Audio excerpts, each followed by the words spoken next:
करने के लिए वो नौजवान गांव के अंदर सुबह और कुछ नौजवानों को तो हमने स्टेडियम के अंदर दोपहर में दौड़ते हुए देखा है।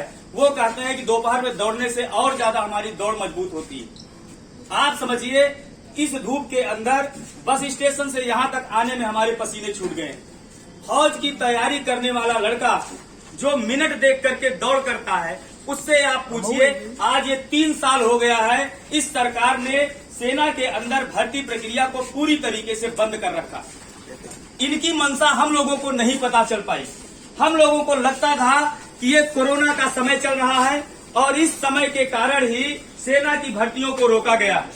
लेकिन अभी जब अग्निवीर नाम से इनकी एक योजना जो हमारे सामने आई, जब उसका डॉक्यूमेंट हमारे सामने आया, तब पता चली कि सरकार की असली मंशा क्या है।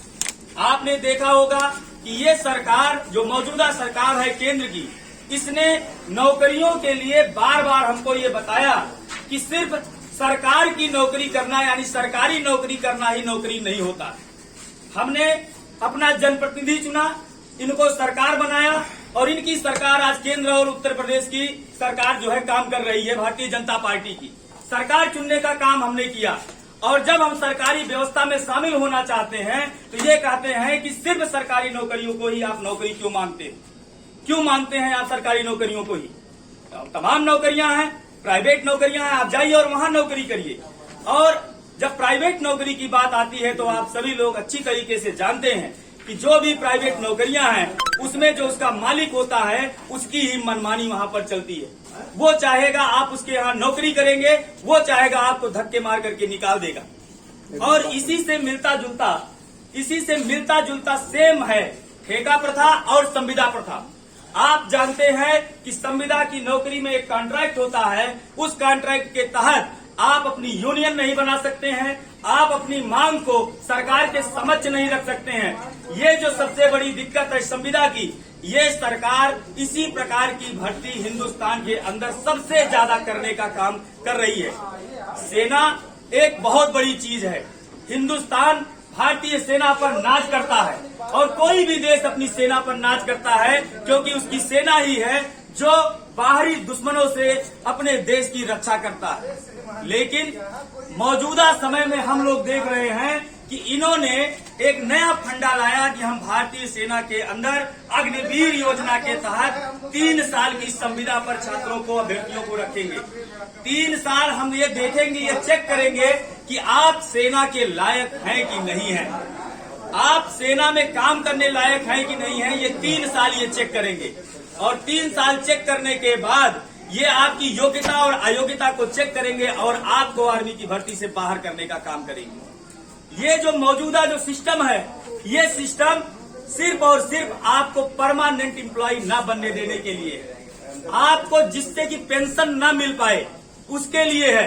आपकी पेंशन को रोकने का काम करेंगे, आप परमानेंट एम्प्लॉय ना बन पाए, इसके लिए ये काम कर रहे हैं। इसीलिए आज का ये जो हमारा प्रदर्शन था कि ये जो लाखों लाख युवा धूप में और अपनी तैयारी को कर रहे हैं, कड़ी मेहनत के साथ उनका शरीर सूख जाता है, उनके लिए आप तत्काल भर्ती प्रक्रिया को खोलें और जैसे पुरानी प्रक्रिया भर्ती चल रही थी उसी भर्ती प्रक्रिया के तहत करें। हमें ये अग्निवीर योजना मान्य नहीं है और हिंदुस्तान के किसी भी युवा को जो भारतीय सेना की तैयारी कर रहा है उसे भी मान्य नहीं है। आज का धरना हमारा इसीलिए है, ये दुर्भाग्य है सुल्तानपुर का कि यहाँ पर जो हमारा सांसद है माननीय मेनका गांधी जी, वो एक प्रकार से हम कह सकते हैं कि जब वो आती हैं बाहर से तो ये लिखा जाता है पेपरों में कि 2 दिन के दौरे पर हमारा सांसद सुल्तानपुर का दौरा करने आ रहा।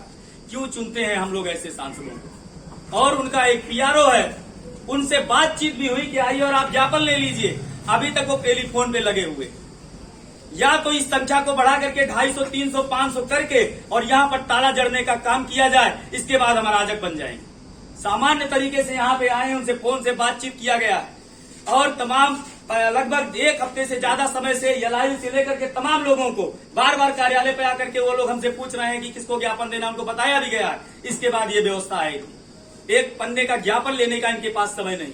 ये पीआरओ का हाल है तो इनका क्या हाल रहा होगा आप समझ सकते हैं। इस तरीके के सांसद और विधायक चुनने का कोई जरूरत नहीं है। और इन्हीं लोगों से इस सरकार की भी आप कल्पना कर सकते हैं किस तरीके का सरकार हम लोग के साथ कर रही है। सिर्फ सेना भर्ती का सवाल नहीं है, आज का हमारा जो एजेंडा था वो सेना भर्ती का था।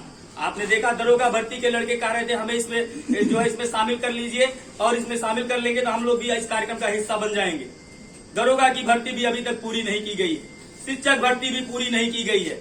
कोई भी एक भर्ती आप उठा करके देख लीजिए, इस सरकार के अंदर वो भर्ती नहीं पूरी की गई है। और आपको जब वो ज्ञान देंगे, ज्ञानी काफी हैं ये लोग, ज्ञानी इतने बड़े बड़े हैं ये रविन्द्रनाथ टैगोर दाढ़ी बढ़ा करके बन जाते हैं, कभी कोई जो है और कोई बन जाएगा। ये ज्ञान देते हैं कि आप नौकरी के चक्कर में क्यों पड़े, आप नौकरी क्यों मांग रहे हो, आप नौकरी देने वाले बनो।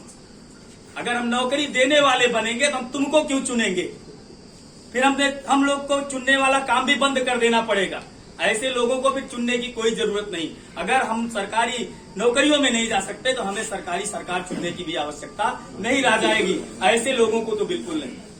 दोस्तों, आज अगर माननीय आते हैं तो उनको ज्ञापन सौंपा जाएगा, नहीं तो इसी तरीके से हम लोग कंटिन्यू ये हमारा जो धरना है वो चलता रहेगा। 10, 15, 20 मिनट जो भी लगेगा हम लोग यहाँ पर धैर्य पूर्वक बैठेंगे। हमारे बीच में नौजवान सभा के हमारे साथी हैं, साथी राधेश्याम वर्मा। हम चाहेंगे कि 2 शब्द साथी राधेश्याम वर्मा वो अपनी बात रखें। उन्होंने लगातार जो है छात्रों और युवाओं के बीच में काम किया है, तमाम ऐसी समस्याएं, इससे मिलती जुलती समस्याएं उन्होंने देखी हैं। हम चाहेंगे कि थोड़ा सा जो है इस पे वो अपना प्रकाश डालें। साथी राधेश्याम।